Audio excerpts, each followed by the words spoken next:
에베소서 12장 1절로 3절까지 했습니다. 에베소서 12장 1절로 3절. 이러므로 우리에게 구름같이 둘러싼 허다한 증인들이 있으니 모든 무거운 것과 얽매이기 쉬운 죄를 벗어버리고 인내로서 우리 앞에 당한 경주를 하며 믿음의 주여 온전케 하시니 그 앞에 있는 기쁨을 위하여 십자가를 참사 부끄러움을 개의치 아니하시더니 하나님 보좌우편에 앉으셨느니라. 너희가 피곤하여 낙심하지 않기 위하여 죄인들이 같이 자기에게 거역한 일을 참으신 일을 생각하라. 아멘. 오늘도 함께 나누시는 이 말씀을 통해서 새로운 은혜와 결단, 회복의 역사가 일어나시기를 예수님의 이름으로 기도합니다. 아멘. 오늘 말씀의 제목은 믿음의 경주자에게입니다. 오늘 말씀이 믿음의 경주자에게 주시는 그러한 교훈과 권면의 말씀입니다. 저희가 지금 며칠 동안, 2주 동안 그동안 다시 오실 주님을 기다리는 마음과 예비하는 모습에 대해서 우리가 어떻게 그날을 예비하고 기다려가는가에 대해서 말씀을 통해 은혜를 나누고 있습니다. 지난주에도 제가 3가지로 말씀드렸습니다. 그동안 일주일이라는 긴 시간이 흘러서 역시나 기억하지 못하신 분들이 계실지 몰라서 다시 한번 말씀을 드립니다. 첫 번째 뭐라고 말씀드렸습니까? 아주 긴 시간이 흘러서 일주일이 3가지를 기억을 못하시는 데 대해서 청지기 의식을 분명하게 하고 살라 했습니다. 여러분 이게 기억 못하고 하면 저하고는 큰 상관이 없을 겁니다. 주님과의 문제에서 아마 여러분들이 저는 분명하게 전했고 기억하시라고 하고 마음에 담고 살도록 여러 번 부탁을 드렸습니다. 그 다음에 몫은 저희 여러분들이 주님과의 몫입니다. 말씀을 주신 주님과의 몫입니다. 청지교식 분명하게 살라. 두 번째는요, 회개하고 돌아오기를 끝까지 참으시는 하나님의 사랑을 저버리지 말라. 자, 이제 하나 남았습니다. 뭘까요? 바로 탐심이 주인 노릇하지 못하게 하라. 말씀드렸죠? 이 모습으로 살도록 저희가 본문 말씀을 통해서 함께 은혜를 나누고 새기길 원했습니다. 여러분 성경에는 성도의 삶을 여러 가지로 비유합니다. 지난 시간, 그전 시간 나눈 청지기의 삶, 청지기의 비유만이 아니라 나그네의 비유, 씨 뿌리는 농부의 비유, 또 영적 군사의 비유 등등으로 여러 가지로 비유하는데 오늘 말씀은 바로 경주자의 모습으로 비유를 하고 있습니다. 그럼에도 여러분 우리가 인생을 살아가면서 믿음의 경주를 하기는 쉽지가 않습니다. 왜냐하면 우리가 살아가는 저 세상에 많은 구조와 문화와 사상들은 근본적으로 믿음의 길을 달리는데 다 방해가 되고 함정이 되고 장애물이 되는 것들로 둘러싸여 있기 때문입니다. 이런 세상 가운데서 저와 여러분들이 어떻게 믿음의 경주를 끝까지 달려갈 수 있는가, 거기에 대해서 말씀해 주시는 은혜와 능력이 오늘 이 시간 분명하게 임하기를 소망합니다. 아멘. 첫 번째는 우리가 달려가는 믿음의 길에는 증인들이 있다는 사실을 기억하고 달려가야 합니다. 우리가 믿음 생활할 때는 아무도 보지 않는 것 같아도 물론 주님이 보시지만 그 외에 증인들이 있다는 것을 기억하고 우리가 신앙생활을 해야 하고 그 믿음의 길을 달려가야 합니다. 여러분 세상에서 쓰는 말 중에 고독사라는 말이 있습니다. 고독사. 주위의 마음을 나눌 사람도 또 대화를 나눌 사람도 없어서 인생이 너무 외롭고 고독해서 인생을 마치는 경우, 그걸 고독사라고 합니다. 전에도 한번 이런 말씀을 드린 적이 기억이 나는데 오래전 미국의 한 시골 마을에서 사는 할머니가 어느 날 우체국을 갔습니다. 그리고 우체국 직원으로부터 우표 한 누를 사서 그에게 다시 주면서 이런 부탁을 했습니다. 제가 부탁이 있습니다. 일주일에 한 번이라도 아니면 한 달에 한 번이라도 이 우표를 써서 나에게 어떤 말이라도 좋으니까 나에게 편지를 써서 보내주십시오. 라고 부탁을 했습니다. 여러분 이렇게 자신에게 말을 걸어줄 사람도 편지 한 통을 보내줄 사람도 없는 이 할머니는 너무나 외로웠던 겁니다. 이렇게 외로움과 고독함이라는 것은 견디기가 힘든 겁니다. 넓은 길을 향해서 많은 사람들이 달려가고 있습니다. 세상에 나가면 많은 사람들이 어느 길을 택하나요? 많은 사람들이 선호하고 이 길이 성공이다 하고 박수를 받을 수 있는 길들을 많은 사람들은 선호하고 그 길을 가고 있습니다. 그러나 길이 협착하고 찾는 이가 적은 길을 가는 사람은 소수입니다. 그래서 그 사람들의 삶은 외롭고 고독하게 보일 수 있습니다. 그럼에도 믿음의 경주자는 외로워 보여도 결코 외롭고 고독한 경주자가 아니라 그 이유에 대해서 말씀합니다. 그 이유는 바로 1절에 우리를 둘러싼 구름같이 둘러싼 허다한 증인들이 있기 때문이다. 믿음의 경주를 달려가는 사람들에게는 허다한 증인들이 있다 말씀합니다. 그들은 단순한 구경꾼들이 아니라 관중들이 아니라 뭐라고 말씀합니까? 증인입니다. 그들은 이미 그 길을 달려갔고 그 길을 어떻게 달려갔으며 그 길을 다 달려간 후에 결과가 어떤 것인가를 분명하게 아는 증인입니다. 그들은 오늘도 여러분 증인석에 앉아서 이 길을 달려가는 경주자들을 응원하고 격려하는 증인들입니다. 히브리서 11장에 보면 우리가 믿음장이라고 하죠. 거기에는 아벨, 에녹, 노아, 아브라함, 사라, 이삭 등등 믿음의 인물들이 기록이 되어 있습니다. 이 성경 11장에 기록된 인물들은 그 시대의 믿음을 대표하는 자들일 뿐 그 외에도 많은 무명의 믿음의 증인들이 있습니다. 그들만이 아니라 그러한 증인들이 소수가 아니라 얼마만큼 있다고요? 구름같이 둘러싸여 있다. 구름같이 쌓여있다는 겁니다. 많이 있다는 겁니다. 우리의 삶을 증거할 증인들이 있다는 사실을 우리가 깊이 자각을 할 때 좀 두렵죠. 조심스럽기도 하고 그러나 동시에 소망이 되기도 합니다. 어떤 사람에게는 두렵고 그러나 어떤 사람에게는 소망이 돼요. 여러분 당시 고난과 핍박 속에서 믿음을 끝까지 지키려고 싸웠던 초대교회 성도들에게는 분명 진정한 위로와 소망이 되었을 겁니다. 그들에게는 오늘도 구름같이 둘러싼 증인들이 믿음의 길을 가는 성도들을 격려하고 응원하며 박수를 보내고 있다는 사실에 위로와 용기를 더하여 주는 겁니다. 우리가 여러분 달려갈 그 길을 마치는 그날 우리는 그 수많은 증인들과 만나게 될 것입니다. 그럴 때 서로는 부둥켜 안고 서로의 믿음을 격려할 것입니다. 그 누구보다 저와 여러분들을 경주자로 부르시고 그리고 그 길을 끝까지 달려가도록 힘주시고 위로하시고 능력을 주신 증인 되신 주님이 우리를 맞아 주실 것입니다. 아멘. 로마서 1장 9절에 사도 바울은 이렇게 고백합니다. 내가 그의 아들의 복음 안에서 심령으로 섬기는 하나님이 나의 증인이 되신다라고 고백합니다. 복음 안에서 나의 심령으로 섬기는 그 하나님이 내 삶의 증인이다라고 말씀합니다. 사도 바울께서는 여러분 주님의 부름 앞에 자신이 어떤 길을 갔는지는 다른 많은 사람들도 증인이 될 수 있지만 그 무엇보다도 하나님이 증인이시다. 하나님의 증인이시다. 그럼에도 믿음의 길을 가는 그 길이 여러분 외롭고 고독하다고만 할 수가 있겠습니까? 주님이 증인 되시고 수많은 증인들이 우리가 갔을 때 우리의 달려온 길을 격려하고 박수를 쳐주고 우리를 함께 얼싸안고 기뻐할 때 여러분 사도행전 7장에 보면 무슨 기록이 있습니까? 스데반 집사의 순교의 기록이 되어 있습니다. 그런데 7장을 보면 스데반 집사가 그 죽는 순간에 자기에게 자기를 죽이라고 소리치는 군중들 그들의 함성보다도 무엇이 더 크게 들렸을까요? 구름같이 둘러싼 허다한 믿음의 증인들의 격려와 박수 소리가 더 크고 선명하게 들렸을 겁니다. 저 스데반을 죽이라고 하는 그 무서운 함성보다 군중들의 소리보다도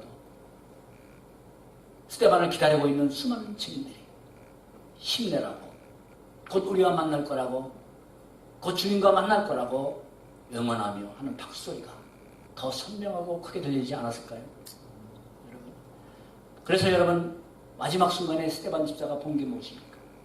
하늘이 열리고 인자가 하나님의 우편에 서신 것을 보노라. 아멘. 바로 7장 56절의 고백대로 그 순간 죽음이란 어둠의 문이 열리는 것이 아니라 하늘의 문이 열리면서 자기를 기뻐 맞이하실 하나님 우편에 서 계신 주님을 바라봤다는 겁니다. 할렐루야. 그래서 여러분, 믿음의 경주자들은 결코 외롭고 고독해 보여도 결코 외롭지 않을 것입니다. 이렇게 스데반 집사님처럼 순교의 순간에도 고독하지 않았을 겁니다. 결코 두려움에 사로잡히지 않았을 겁니다. 그 순간에도 혼자가 아니었기 때문입니다. 주님은 마지막 순간에 제자들이 다 떠나갔을 때, 그러나 내가 혼자 있는 것이 아니라 아버지께서 나와 함께 하시느니라 분명하게 말씀하셨어요. 자기를 따르던 그 수많은 제자들, 나는 결코 주님을 떠나지 않겠다고 장담했던 그런 수제자, 3년여 동안 같이 다니며 말씀하시고 위로하시고 많은 기적을 보이시며 너희들이 나의 증인이라고 그토록 부탁하시고 사명을 맡겼던 그 제자들은 다 떠나갔을 때 그의 고독함과 주님의 고독함과 외로움에 십자가 앞에서 한탄하신 것이 아니라 이 순간에도 나는 아버지와 함께 하십니다. 아멘. 분명하게 말씀하셨습니다. 사랑하는 여러분, 우리가 끝까지 믿음을 지키며 달려가는 그 길에는 어느 순간이나 주님이 함께 하신다는 사실을 믿으시기 바랍니다. 아멘. 그리고 그곳에서 곳곳에서 지금도 달려가고 있는 그 길을 달려가고 있는 믿음의 증인들, 동역자들이 곳곳에 있다는 사실을 믿으시고 힘내시기 바랍니다. 아멘. 달려가는 자는 그 길을 끝까지 경주하기 위해서 해야 할 첫 번째 일이 뭐냐면 무겁고 얽매인 죄를 벗어버리라고 말씀합니다. 1절 말씀이죠. 달려가려면 무겁고 얽매이는 죄를 벗어버리고 인내로서 우리 앞에 당한 경주를 하라고 말씀합니다. 여러분, 경기장 안에는 크게 두 부류가 있죠. 그죠? 두 부류가 있죠. 크게 나눠서. 경기를 하는 선수와 경기를 관람하는 관중입니다. 구경꾼입니다. 그런데 여러분, 이 두 부류는 무엇으로 가장 먼저 구분이 되나요? 선수와 관중은.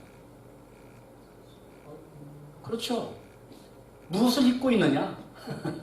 여러분, 선수는 간편한 유니폼을 입고 경기를 하고 있다는 겁니다. 그러나 관중은 자기가 원하는 대로 패션을 내고 그리고 시장도 하고 편안하게 앉아있다는 겁니다. 그게 가장 구분되는 거 아니겠습니까? 그러므로 여러분, 믿음의 경주라면, 믿음의 선수라면 벗어버릴 것은 벗어버리라고 말씀하는 겁니다. 무거운 것과 얽매기 쉬운 것을 벗어버리라고 말씀하지 아니하고 뭐라고 말씀하나요?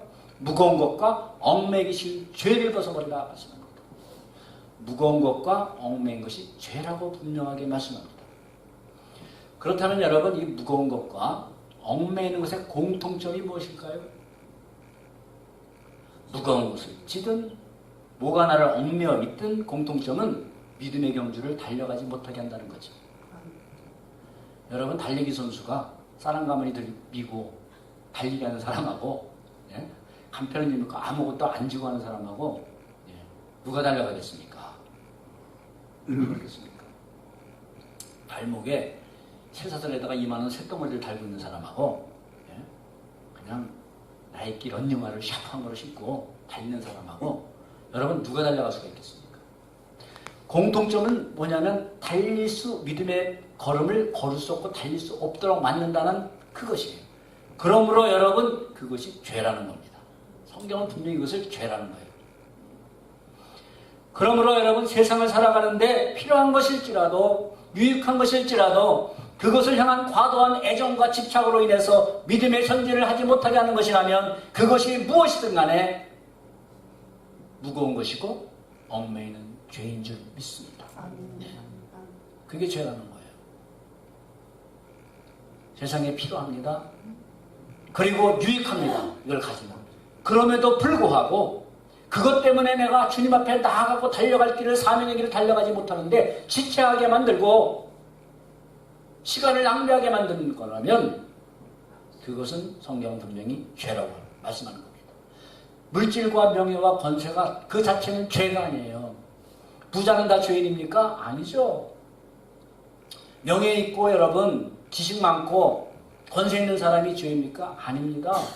그것은 죄 자체는 아니지만 그것들이 달려갈 믿음의 경주에 짐이 되고 내 믿음의 발걸음을 얽매게 하는 것이라면 그래서 믿음의 경주를 제대로 하지 못하게 하는 것이라면 그거 무엇이든 간에 죄의 도구다라는 말씀이에요. 취미생활이 죄는 아니지만 그 취미생활로 인해서 신앙의 경주가 방해받는 거라면 아무리 고상한 취미를 가졌다 할지라도 성경은 그것을 죄라 말씀한다 이겁니다.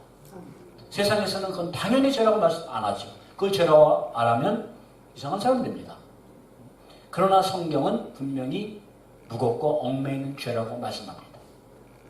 성실하게 여러분 이래서 물질을 모으는 것 죄 아닙니다. 성경은 열심히 세상에서도 하나님의 영광을 위해 무엇을 하든지 하나님의 영광을 위해서 열심히 최선을 다하도록 말씀하세요. 게으른 것을 하나님은 용납하지 않습니다. 싫어하십니다. 성실하게 이래서 물질을 모으는 것 죄는 아니지만 물질을 향한 열심으로 인해서 주님을 섬기는 열심이 식어질 때, 그럴 때, 그래서 달려갈 길을 지체하게 만들 때 그 물질을 향한 열심도 죄의 도구로 전락되고 만다는 사실이에요. 이걸 우리가 분명히 우리가 마음에 하겠습니다.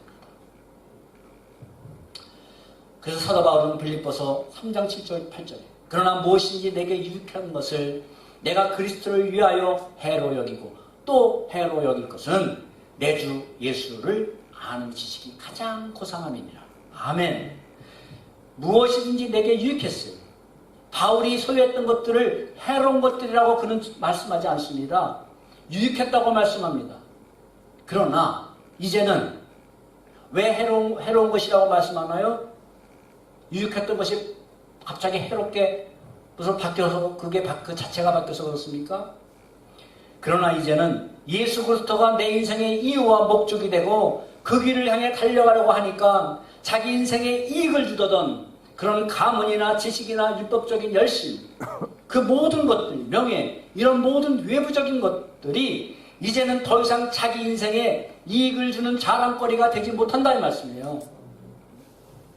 그런 외부적인 조건들이 유익한 것들이지만 그리스도의 십자가만을 자랑하는 데는 유익이 되지 못한다는 겁니다. 그게 분명 유익이 되고 인생에 자랑거리지만 그리스도의 십자가만을 자랑할 때는 아무 도움이 안 된다는 겁니다. 적극적으로 표현한 겁니다. 오히려 해가 된다. 그동안 자신이 능통했던 율법에 얼마나 능통했습니까? 그래서 그 율법을 잣대로 해서 남을 정죄하고 판단했습니다. 오히려 자신이 자랑하던 그 율법의 의가 어떻게 됐습니까? 오히려 그리스도의 한없는 자비와 용서와 사랑인 복음을 대적하고 있다는 사실을 깨달은 겁니다.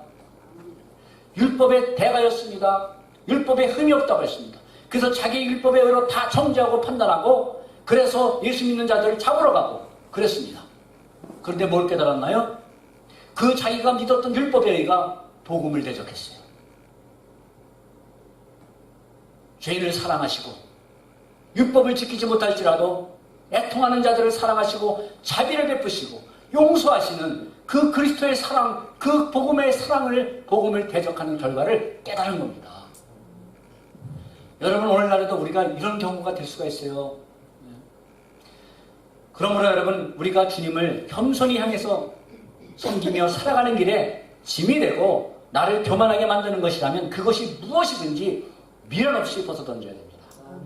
내 자존심이 상할지라도 내 지위가 흔들릴지라도 내 믿음에 가는 길에 방해가 되는 것이라면 우리는 결단하고 벗어버리려는 애씀이 있어야 돼요. 발버둥이 있어야 돼요. 여러분 우리의 자아의 옷들을 갖다가 벗어버리고 내던지기가 얼마나 힘듭니까? 여러분 얼마나 힘들어요. 여러분 남들이 예수님을 우리 하나님을 경홀히 여기고 만홀히 여기면서 얘기하는 것하고 그렇게 했을 때하고 우리 내 자신을 향해서 자존심을 상하게 할 때 어떤 때가 더 화가 나나요? 솔직하게 어떤 사람이 나를 향해서 막 비난하고 없는 말을 하고 막 무시하는 것하고 우리 하나님을 무시하는 것하고 여러분 어떤 게 더 화가 나? 솔직하게 솔직한 우리의 모습 아니에요? 어떤 사람이 하나님을 비난하고 저랬다고 애통해하면서 눈물을 흘리면서 하나님 저 영혼을 불쌍히 여겨주시고 하나님의 명예가 있는데 그러니까 아니면 내 자존심과 명예가 있을 때 집에 가서도 그냥 잠 못 이루는 밤이 돼서 버떡버떡 일어나고 찬물 갖고 오라 그러고 여러분 그래서 여러분, 우리의 자존심, 또 우리가 가진 명예, 우리가 가진 모든 지위, 이런 것들도 여러분 나를 교만하게 해서 우리 하나님을 경외하고 주님의 이름을 높이고 주님의 이름이 더 확장되고 주님의 이름이 더 영광스럽게 되는데 방해가 된다면 우리는 미련 없이 벗어던지는 작업이 있어야 돼요. 아멘. 바로 이것이 복음의 경주자가 된 이후에 바울의 고백이며 오늘 우리를 향해 주시는 말씀입니다. 아멘. 우리에게 주시는 거예요. 여러분, 이렇게 증인되어 있다는 사실을 믿고 달려가기를 바랍니다. 두 번째는 달려가는데 중요하죠. 분명한 목표를 보고 달려가는 겁니다. 믿음의 주여 또 온전케 하시는 예수를 바라보자. 목표가 있이 달려가야 돼요. 여러분 예를 들어서요, 마라톤 선수가, 달리기 선수가 경기를 하는데 이게 달려가도 결승선이 없어. 결승선이 없다면 여러분 그게 달려가는 무슨 의미가 있겠습니까? 그리고 결승선이 분명히 있는데 또 다른 곳을 보고 달려간다면 다른 곳을, 이렇게 우리 인생도요 바라볼 목표가 없이 살아간다는 것은 정말 방향 감각 없이 무작정 달리는 것과 같아요. 무작정 달리는 거예요. 결승점이 있는지, 달려가다가 그 끝이 절벽인지, 그 끝이 나야가라 폭포인지, 그냥 무작정 달려가는 겁니다. 한 번뿐인 귀한 인생의 의미와 진정한 목적도 모른 채 그냥 달려가는 인생이에요. 그냥 달려가는 인생. 그래서 사도 바울은 고린도 전서 9장 26절, 그러므로 내가 다른 박질하기를 방향 없이 향방 없이 하는 것 같지 아니하고 허공을 치는 싸움과 같이 하지 아니하노라 말씀합니다. 방향도 없이 달려가는 그런 무인한 인생이 아니고 싸움을 하는데 늘 허공만 치고 그런 삶을 살지 않는다라고 고백을 합니다. 분명한 목표가 있다는 겁니다. 분명한 싸움의 대적이 있다는 겁니다. 그 대적을 보고 싸운다는 겁니다. 분명한 목표를 보지 않고 달리면 여러분 아무리 열심히 달려도 엉뚱한 곳에 도착을 하죠. 그래서 표대를 향하여 그리스도 예수 안에서 하나님이 위에서 부르신 부름의 상을 위하여 그 상을 향하여 달려가노라, 쫓아가노라. 사도 바울은 빌립보서에 분명하게 말씀합니다. 표대가 있었어요. 그 표대를 분명히 바라보고 그리고 하나님이 위에서 부르신 그 상을 바라보면서 그는 달려가노라. 여기서 여러분 달려가노라 할 때 이 쫓아가노라는 것은 헬라어로 디오코라는 단어의 의미는 그냥 무작정 달려가는 그 의미가 아니에요.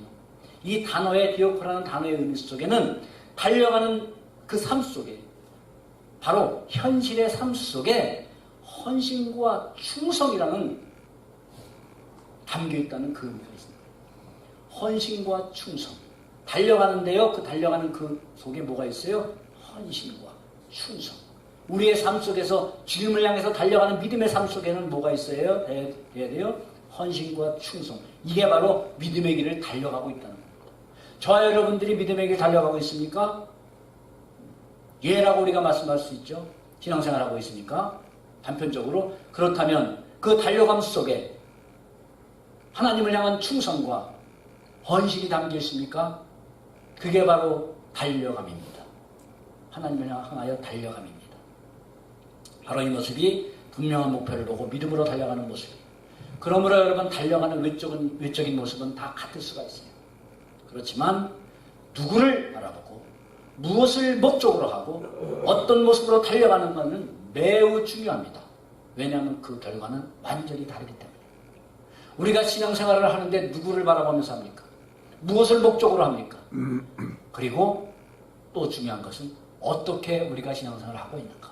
이것은 매우 중요합니다. 많은 사람들이 나도 하나님 믿고 예수님 믿는다고 신앙생활을 합니다. 그러면 그 분명한 믿음의 대상이 뭔가? 그 목적이 뭔가? 하나님을 믿는 목적, 주님을 믿는 목적이 뭔가? 세상복입니까? 그리고 어떤 모습으로 달려가는가? 매우 중요합니다.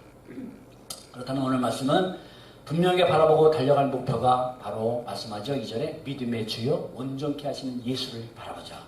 믿음의 주, 바로 믿음의 창시자가 되시고 믿음의 시작이 되시는 분이라는 의미입니다. 즉 우리의 구원의 믿음의 시작은 예수 그리스도로 말미암아 시작이 됩니다. 그리스도가 없으면 우리의 믿음은 시작될 수도 없고 성립될 수도 없습니다. 온전케 하시는 이, 완성하시느니라 말씀이에요. 우리에게 믿음을 시작하게 하시고 오늘도 믿음의 길을 가게 하시고 완성하시는 분은 오직 우리의 주님이신 예수 그리스도심을 믿습니다. 아멘. 아멘. 그게 바로 믿음의 주요 온전케 하시는 이인 예수를 바라보죠. 우리의 믿음을 시작해 하시고 구원을 시작해 하시고 오늘도 믿음의 길을 가도록 하시고 그리고 그날에 우리를 영화로운 그 영원한 몸으로 상태로 만드시고 완성하시는 분 바로 예수 그리스도세요. 그래서 빌립보서 1장 6절에 너희 속에 착한 일을 시작하십니까? 예수의 그날까지 이루시리라. 아멘. 시작하신 이가 이루시리라. 다 모든 것을 마치시는 하나님, 알파와 오메가가 되시는 하나님입니다. 그러므로 주님이 우리의 믿음의 대상이시고 믿음의 내용이시고 그리고 믿음의 본질이시고 목적임을 믿습니다. 아멘. 그리스도가 대상이에요. 시작이에요. 내용이에요. 그리고 목적입니다. 사랑하는 여러분, 오늘도 수많은 믿음의 경주자들이 믿음의 주가 되시고 온전케 하시는 주님만을 바라보며 지금도 많은 믿음의 증인들이 달려가고 있습니다. 세상이 우리를 미혹하고 사람들이 우리의 믿음을 흔들어댈지라도 나에게 구원의 믿음을 주시고 믿음의 길을 달려가게 인도하여 주시며 영원토록 함께 하시는 주님만 바라보시면서 앞으로의 삶도 새해를 맞이하고 그 삶도 믿음의 경주를 계속해서 끝까지 달려가시는 저와 여러분들 되기를 소망합니다. 아멘. 마지막으로 믿음의 경주를 할 때 힘듭니다. 낙심도 됩니다. 그럴 때 나 같은 자를 위하여 십자가 지신 주님을 생각하면서 인내하라 합니다.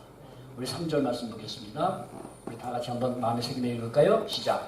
너희가 피곤하여 낙심하지 않기 위하여 죄인들이 이같이 참신 일을 생각하라. 아멘. 하나님을 대적하는 세상 속에서 여러분 주님만을 바라보면서 믿음의 길을 달려간다는 것은 절대적으로 필요한 게 있는데 그게 뭐냐면 믿음의 인내입니다. 믿음의 인내. 그런데 이 믿음의 인내는 하루아침에 마음먹었다고 생길 수 있는 그러한 반짝이는 결심이나 자기 의지가 아니에요. 우리가 흔히 새해에 올해는 뭐 해야겠다고 갑자기 일어났는데 그 생각이 펄떡 나가지고 해야지 해가지고 그런 결심과 의지가 아니라 이 말씀입니다. 믿음의 인내는. 믿음의 인내는 계속적인 하나님의 말씀과 기도와 순종을 통해서 내 심령 속에 역사하시는 하나님의 능력으로만 가능합니다. 네, 하나님의 능력이에요. 믿음의 인내는 내 능력이 아니라 하나님의 능력이에요. 계속적인 자기와의 싸움에서 얻어지는 아주 생명력입니다. 늘 여러분 우리가 가장 우리의 적이 뭐예요? 우리 자신입니다. 우리 자신이에요. 우리가 항상 지는 게 어디예요? 우리 자신한테 지고 있어요. 그렇잖아요?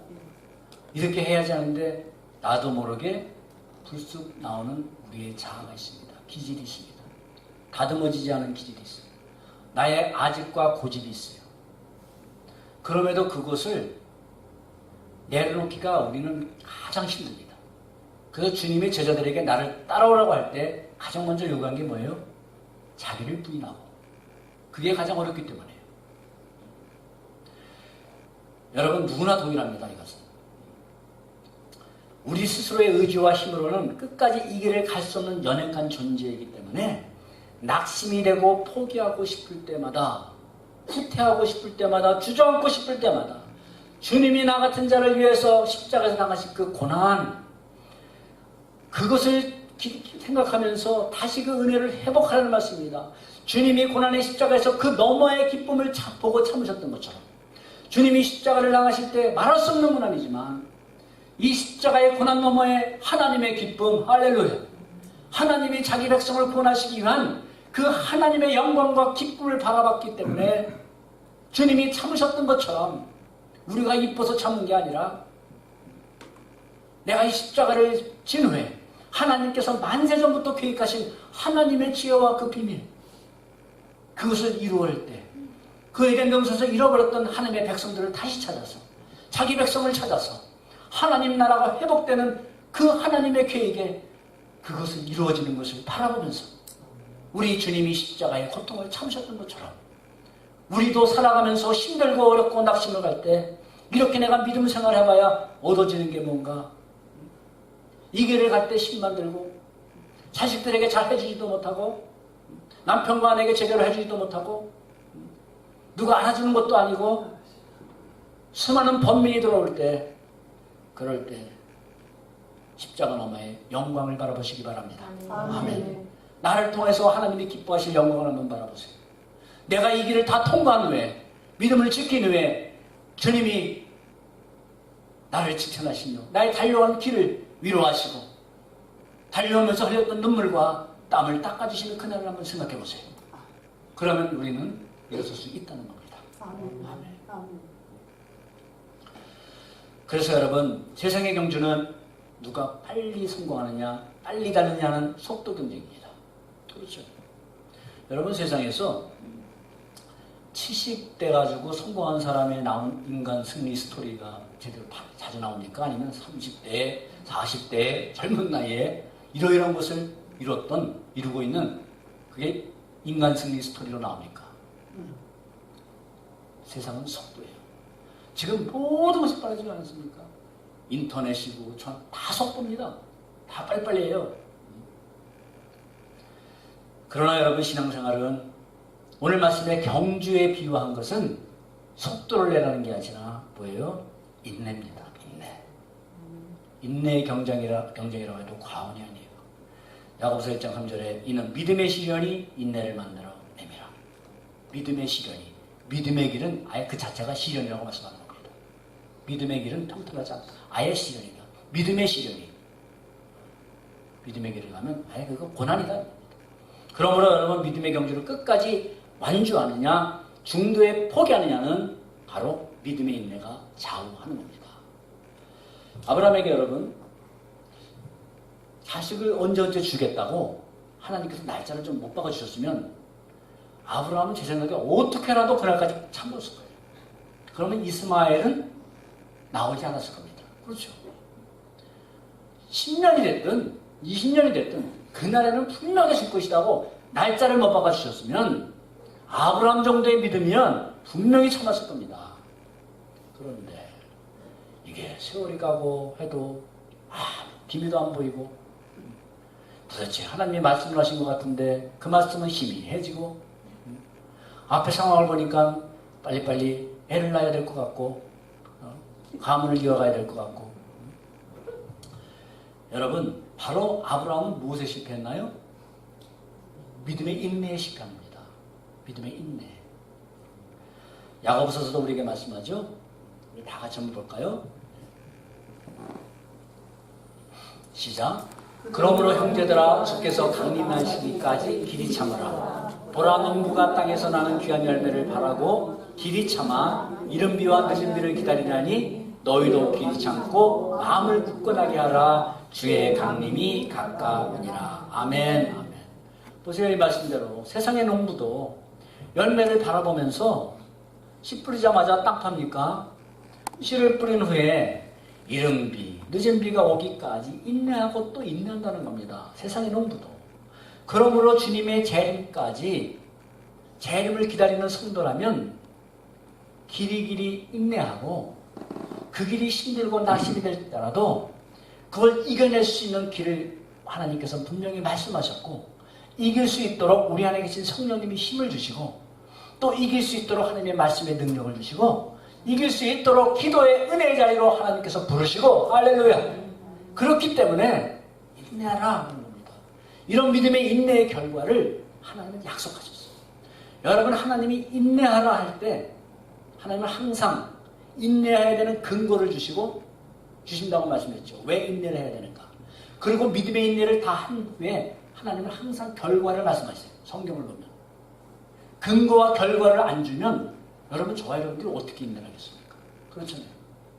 오늘도 힘들게 일하는 근거가 확실하고 그 결과가 확실하면 여러분, 우리는 이겨낼 수가 있지만 이게 정말 죽도록 일하는데 왜 일을 해야 하는지 근거도 없어요. 언제 이 고난의 터널이 끝날지도 그것도 결과를 알 수가 없어요. 그러면 사람은 그냥 주저앉게 되어 있는 겁니다. 안 그렇겠습니까?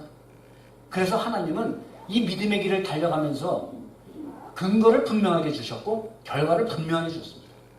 성경에서 확실하게 못 박아주셨습니다. 여러 군데 말씀이 있지만 우리 히브리서 말씀을 우리가 보고 있으니까 바로 히브리서 10장 36절의 말씀을 보면 이렇게 기록이 되어 있어요. 너희가 인내가 필요하면 두 가지를 말씀해요. 너희가 하나님의 뜻을 행한 후에 약속하신 것을 받기 위함이라. 아멘. 왜 인내가 필요하다고요? 첫 번째, 5초 전에 말씀드렸어요. 하나님의 뜻을 행한 후에 약속하신 것을 받기 위함. 즉 인내가 필요한 것은 하나님의 뜻을 행하기 위해서. 두 번째, 영광스러운 약속을 받기 위해서. 아멘이시죠? 아멘. 분명히 말씀하셨죠. 하나님의 뜻을 행하기 위해서 믿음의 인내가 필요하다. 근데 거기서 끝하면 행한 후에 우리가 또 쏘아. 그 다음에 뭐가 주어지는데? 결과가 있어야 될 거 아니에요. 영광스러운 약속을 받기 위해서. 하나님이 충성되고 믿음의 길을 간 자에게 하나님이 무궁한 지극히 큰 영광을 약속하시죠. 그 약속을 받기 위해서. 아멘, 아멘. 이런 근거와 결과가 있다면 저와 여러분들이 믿음의 길을 포기하고 싶을 때 포기하지 않을 수 있지 않겠습니까? 아멘. 결과가 금방 기다리는데 여러분, 그 결과가 오늘이 될지 내일이 될지 10년 후가 될지 누구도 모르는데 그러나 분명한 것은 곧 있다는 거죠. 우리 인생이 길어봐야 얼마나 길겠습니까? 여러분, 이렇게 분명한 믿음의 인내랑 하나님의 신 약속의 결과가 분명히 있기 때문에 저희와 여러분들로 달려가 하시는 거예요. 그 영광 주시기 위해서. 아멘. 우리 고생시키려고 하는 게 아니라 이 말씀이에요. 죽도록 고생시키려고. 그렇다면 여러분, 한 가지 질문을 하면 우리가 소유해야 될 믿음의 인내란 구체적으로 어떤 인내를 하는 것인가?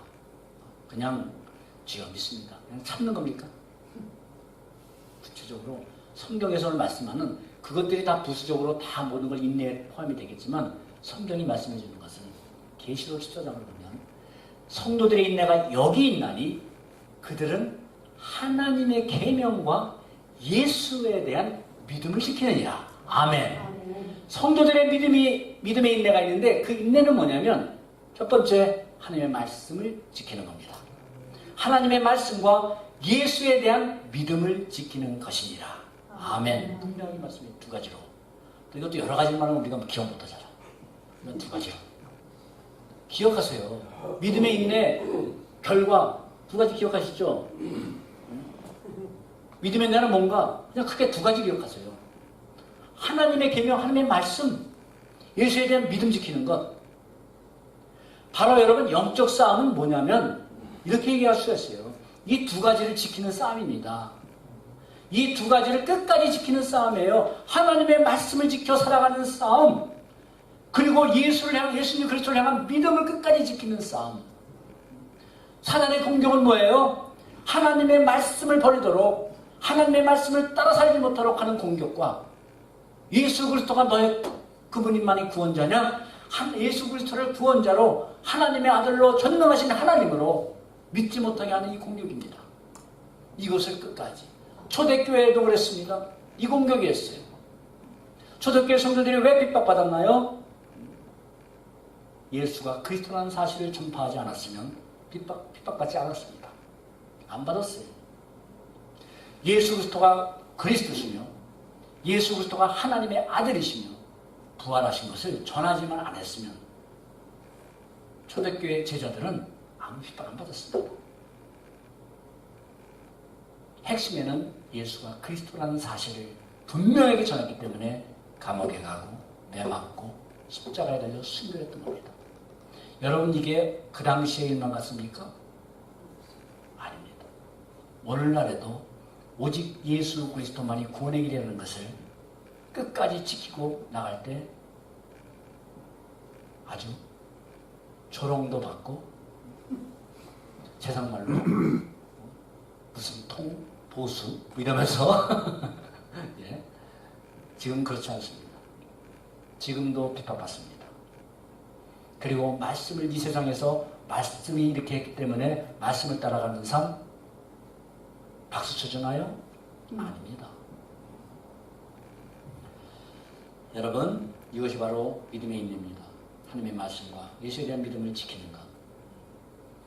다만 이뿐 아니라 환난 중에도 우리가 즐거워하나니 환난은 인내를, 인내는 연단을, 연단은 소망을 이룰 줄 알미라. 아멘. 로마서 5장에 3절하고 4절 사도 바울은 고백합니다.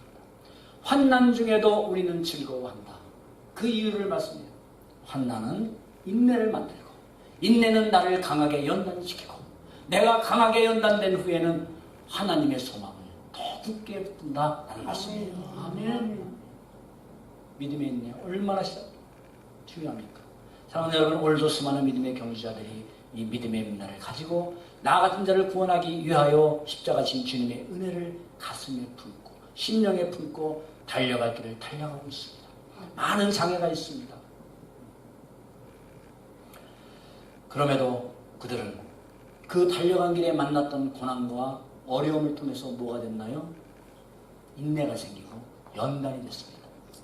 그 연단이 되고 나니까 뭐를 바라보나요? 세상 소리가, 세상 유혹이 연단이 됐잖아요. 믿음으로. 그것이 우리는 거기에 휩쓸리지 않는 겁니다. 오히려 하나님이신 소망이 더욱더 분명하게 보이니까 그 연단된 강한 믿음을 가지고 달려갈 수 있는 겁니다. 여러분, 우리는 그날 지금은 믿음의 눈으로만 하나님의 나라를 보고 주님을 보지만 우리는 그날 주님 앞에 서서 우리 주님을 보게 될 것입니다. 아멘. 지금까지 믿음의 경주를 하지 못하도록 하는 무거운 짐과 얽매인 것이 있었다면 이 시간 담대하게 벗어버리고 이제 한 해를 맞이하고 달려가고 앞으로의 모든 길 동안에는 우리 각자에게 주신 달려갈 길을 다 달려가는 새로운 삶으로 회복되기를 예수 그리스도의 이름으로 간절히 기도합니다. 아멘. 함께 기도하겠습니다.